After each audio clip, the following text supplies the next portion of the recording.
Bonjour à tous, que la grâce du Seigneur soit avec chacun de nous, paix chez vous. Nous sommes sur notre plateau télé, La Délaissée Restaurée. Bienvenue sur Royalty TV. Aujourd'hui, le sujet qui va nous intéresser est « J'ai trouvé David ».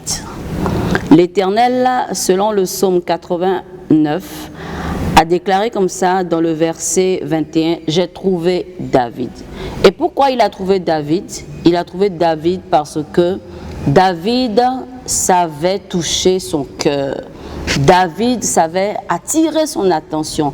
David savait lui parler. David savait lui adresser des louanges et des paroles d'adoration.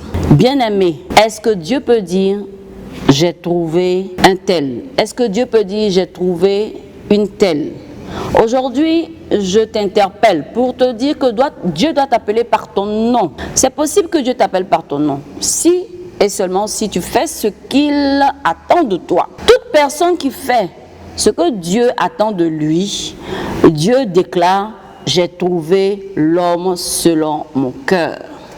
J'ai trouvé la femme selon mon cœur. Sinon, Dieu t'appellera par un numéro.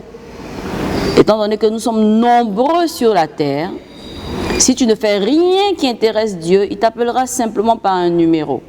Mais si tu fais quelque chose qui touche son cœur, il t'appellera par ton nom.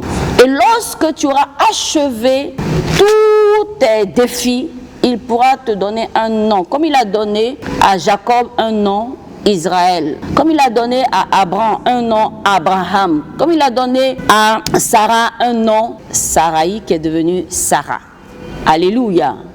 Aujourd'hui, le Seigneur doit t'appeler par ton nom. Et lorsque tu auras achevé ton parcours de bataille, il te donnera un nom.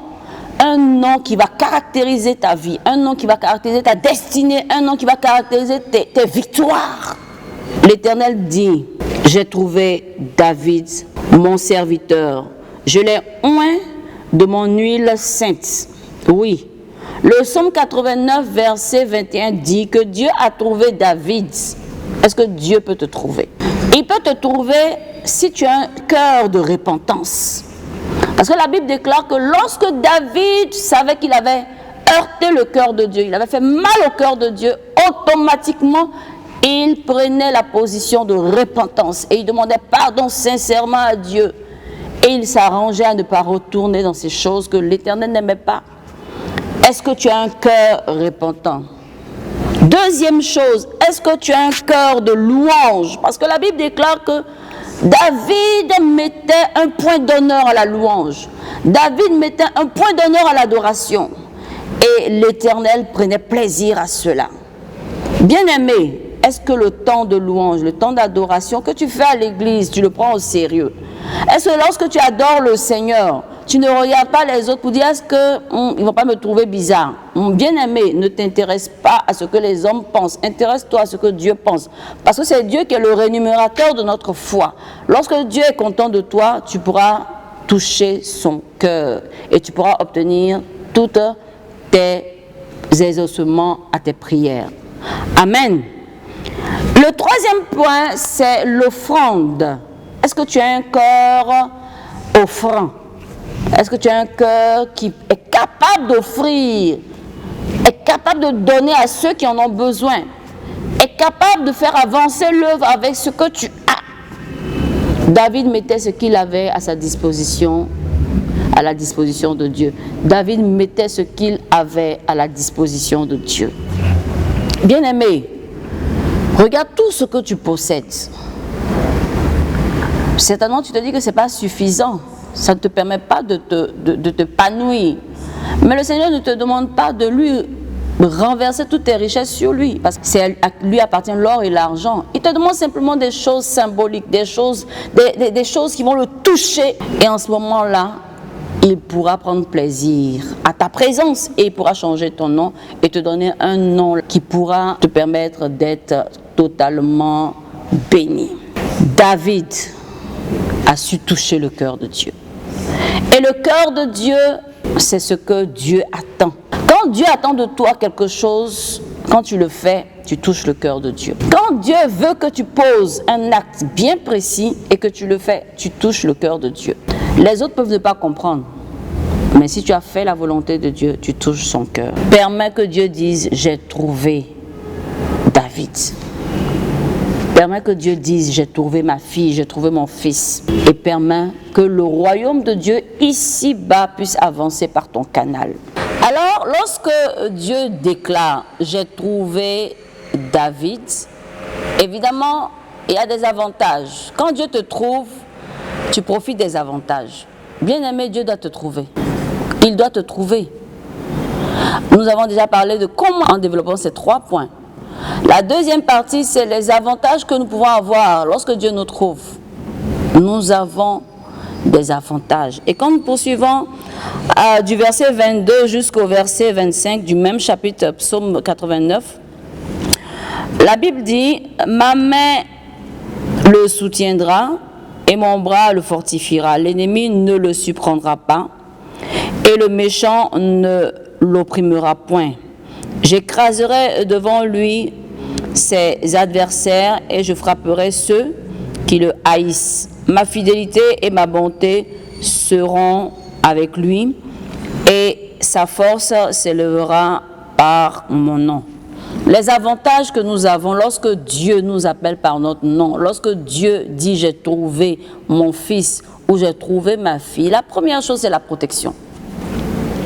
Quel que soit le nombre de tes ennemis, ils ne pourront pas avoir raison de toi. Regardez un peu, David avait des ennemis, mais l'Éternel l'a secouru à chaque fois. Même Saül cherchait à détruire David, mais l'Éternel n'a jamais permis que Saül y arrive.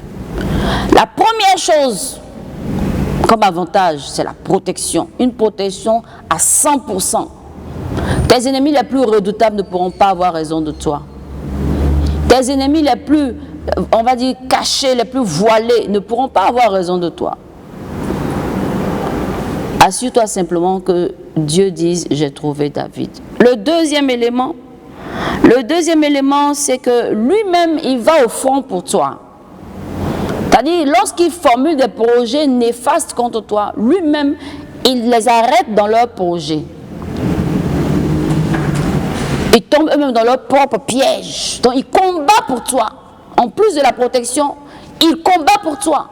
Il ne peut même pas que l'ennemi ait raison de toi. Que ce soit leur projet à long terme, à moyen terme ou à court terme, il les écrase.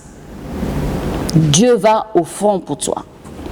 Les ennemis tombent dans leur propre piège. Amen. Et le troisième élément, c'est que tu bénéficies de la fidélité de Dieu. Tu bénéficies de la bonté de Dieu. Tout ce que Dieu a établi comme promesse pour ses enfants, tu en bénéficies pleinement. Seulement, il doit te trouver. Où est-ce que tu te trouves? Où est-ce que tu te caches? Comme Adam et Ève, parce qu'ils avaient désobéi à Dieu, ils se sont cachés. Bien-aimé, ne te décourage pas. Si tu as quitté l'église parce que tu avais posé un acte désordonné, reviens à l'église. Si tu as quitté la présence de Dieu parce que tu ne te retrouvais plus financièrement ou autre chose, ou bien tu avais chuté, reviens à l'église. Fais une bonne repentance et repars sur de nouvelles bases. La protection de Dieu est pour toi. Le combat de Dieu est pour toi. La fidélité de Dieu est pour toi. Reviens à l'église. L'Éternel a les bras ouverts pour toi.